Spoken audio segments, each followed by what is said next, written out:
Hello बच्चों, so let's read this question. The question is the displacement time graph of a moving particle is shown below. The instantaneous velocity of particle is negative at a point. तो question में हमसे कह रहे हैं कि हमारे पास displacement time graph दे रखा है, इसमें किस पॉइंट पर हमारी जो वेलोसिटी होगी वो इंस्टेंटेनियस वेलोसिटी जो होगी वो नेगेटिव होगी. ठीक है, सो लेट्स राइट आवर की कॉन्सेप्ट हियर. सो आवर की concept in this question is velocity. ठीक है, वेलोसिटी जो होता है वो होता है हमारा dx over dt, or we can also say it is the slope of xt graph. It is the slope of displacement time graph. ये हमारा की कॉन्सेप्ट रहने वाला है यहाँ पर. ये हमारा की कॉन्सेप्ट रहने वाला है यहाँ पर. सो बेसिकली यहाँ पर slope of dx distance time graph ये हमारा वेलोसिटी है. तो हमें ये जो 4 पॉइंट दे रखे हैं सी डी ई और एफ, इसमें जिस पॉइंट पर हमारा स्लोप नेगेटिव होगा वो उस पॉइंट हमारा जो है वो पॉइंट हमारा नेगेटिव वेलोसिटी का होगा. तो जैसा कि हम लोग देख सकते हैं, अगर हम सी पॉइंट पर टेंजेंट ड्रॉ करें, ठीक है, सी पॉइंट पर अगर हम टेंजेंट ड्रॉ करें, so let's make a rough curve. ठीक है, हम लोग एक रफ कर्व बना लेते हैं. तो अगर इसकी रफ कर्व जो है जस्ट फॉर द रेफरेंस अगर हम उसको बनाते हैं, अगर हम इसको बनाते हैं तो it will look something like this, not exactly but something we can say it will look like this. ठीक है, तो इसको समवट जब इस तरह से दिखेगा तो ये हमारा पॉइंट है C D E and F.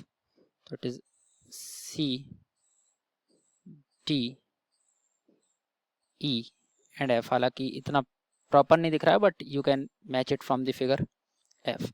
अब अगर हम सारे पॉइंट्स पे अपना फिगर बनाएंगे, स्लोप बनाएंगे, तो अगर मैं सी पॉइंट पे स्लोप बनाता हूँ तो सी पॉइंट पर स्लोप मुझे कुछ इस तरह से दिखेगा.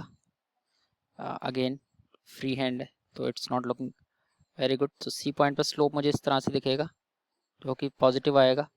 डी पॉइंट पर स्लोप मेरा इस तरह से रहेगा. ई पॉइंट पर जो मेरा स्लोप रहेगा वो इस तरह से रहेगा. और एफ पॉइंट पर जो मेरा स्लोप रहेगा वो अगेन इस तरह से रहेगा. तो इन सारे पॉइंट्स पे मैंने स्लोप बना दिए हैं. Now it is looking good. सारे पॉइंट्स पर मैंने स्लोप बना दिए हैं. सारे ही पॉइंट्स पर जो स्लोप है उसमें इस वाले पॉइंट पर जो स्लोप है at this point C point पर तो वो पॉजिटिव स्लोप है. डी पॉइंट पर हमारा स्लोप समवट जीरो है, जीरो स्लोप है. ई पॉइंट पर हमारा जो स्लोप है वो नेगेटिव है. और एफ पॉइंट पर जो हमारा स्लोप है वो अगेन क्या है, पॉजिटिव स्लोप है. अगेन वो पॉजिटिव स्लोप है. तो हमसे क्वेश्चन पूछा था कहाँ पर इंस्टेंटेनियस वेलोसिटी नेगेटिव होगी. तो जहाँ पर हमारी इंस्टेंटेनियस वेलोसिटी वहाँ नेगेटिव होगी जहाँ पर स्लोप नेगेटिव होगा, because velocity is equal to slope of X graph. और स्लोप नेगेटिव हो रहा है हमारा ई पॉइंट पर, स्लोप नेगेटिव हो रहा है हमारा ई पॉइंट पर. Thus we can say that option A is correct which is point E.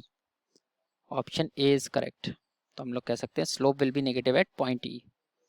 Thus we can say that slope is negative at point E. Slope is negative at point E, at point E.